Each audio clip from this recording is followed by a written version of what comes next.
You know that feeling when you open your laptop to do one simple thing, and somehow you're still staring at the screen 20 minutes later. The tab is open, the document is there, the intention is real, but your mind feels like it's moving through fog. Or maybe it's the opposite. Your thoughts are racing. You reach for your phone without thinking. You scroll, you switch tabs, you reread the same sentence 3 times and still can't absorb it. And then that quiet frustration sets in. You remember a version of yourself who could sit for hours and get lost in something, a book, a project, a conversation.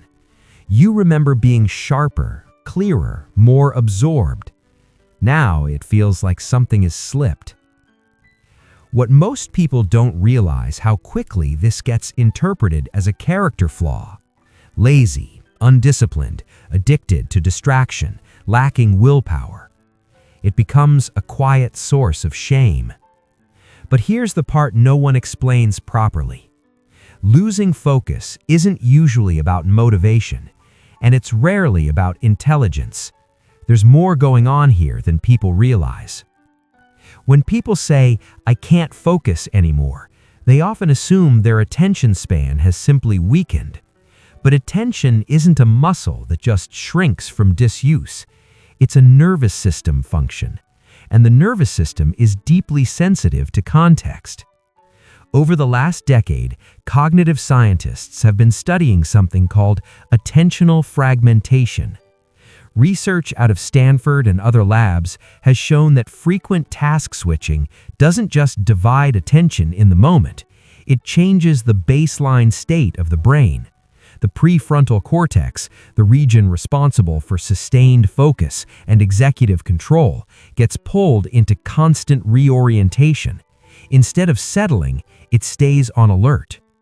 In simple terms, your brain starts scanning instead of syncing. Add to that the constant low-grade stimulation of notifications, headlines, short-form content, and ambient stress, and the nervous system adapts. It becomes efficient at quick shifts, rapid appraisal, microdoses of novelty. But sustained attention requires something very different. It requires safety. It requires boredom tolerance. It requires a nervous system that feels settled enough to stay. And here's where it gets more personal. For many people, the struggle with focus didn't begin with smartphones. It began much earlier.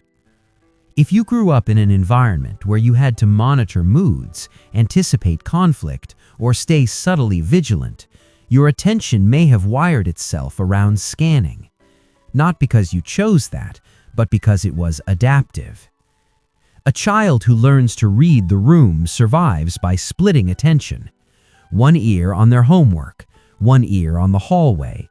One part of the mind tracking emotional temperature, another part trying to perform well enough to avoid criticism. That kind of divided awareness is intelligent, it's protective, it works. But years later, when the environment changes, the pattern often stays. So when you sit down to focus, your brain doesn't automatically drop into immersion. It hovers, it monitors, it searches for the next signal. From a neuroscience perspective, this makes sense. The brain optimizes for what it practices. If your system practiced vigilance, externally or internally, it becomes fluent in it. Even high achievers experience this, especially high achievers. Because another layer of this isn't distraction, it's pressure. Chronic stress elevates cortisol. Over time, that impacts working memory and cognitive flexibility. The mind becomes preoccupied, not necessarily with obvious fear, but with background evaluation. Am I doing enough? Is this good enough? What's next? Focus erodes not because you don't care, but because caring has turned into constant self-monitoring. And none of this means something is wrong with you. Different nervous systems adapt to different demands. Some people grew up in steadier environments and developed a natural capacity for deep, linear focus.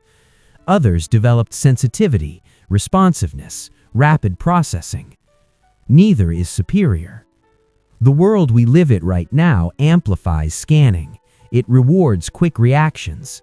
It feeds on novelty. So if your attention feels scattered, it may not be a failure of discipline. It may be your brain doing exactly what it has been trained, socially, technologically, emotionally, to do. There's also a paradox hidden here. The same mind that struggles to concentrate on a single task for hours may be extraordinarily good at pattern recognition, at sensing shifts, at creative association, at connecting ideas across domains.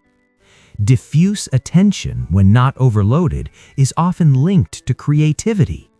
Some research suggests that people who are more distractible in controlled settings also score higher on measures of divergent thinking. In other words, the mind that wanders can also see what others miss. But there's a quiet cost. Constant fragmentation is tiring. It leaves you feeling like you're never fully inside your own life, present but thinly, engaged but not absorbed. And the grief people feel about losing focus is often less about productivity and more about intimacy. The intimacy of being fully with something, fully with someone, fully with yourself. That capacity doesn't disappear overnight. It gets buried under stimulation and vigilance. When people blame themselves for not being able to focus, they usually intensify the problem. Shame activates the threat system. The threat system further fragments attention. The cycle continues. It's not a moral issue, it's a regulation issue. And regulation can shift. Not through force, not through self-criticism, but through small experiences of safety, through longer pauses, through letting the mind settle without punishing it for wandering. There's a difference between a broken system and an overworked one. If your focus feels thinner than it used to, it may simply mean your nervous system has been adapting to more than you realized. You are not less intelligent than you were 5 years ago. You are not weaker. You are not uniquely defective in a distracted world. Your brain has been doing its job, protecting, scanning, adapting. Sometimes the real shift begins when you stop asking, "Why can't I focus?" and start asking, "What has my mind been carrying?" Because attention follows safety. And if any part of you has been bracing, subtly, constantly, it makes sense that immersion feels harder now. There's nothing inherently wrong with a scanning mind. It just needs conditions that allow it to soften.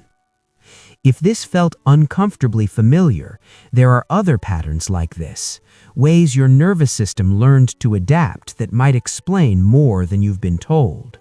We can look at those too.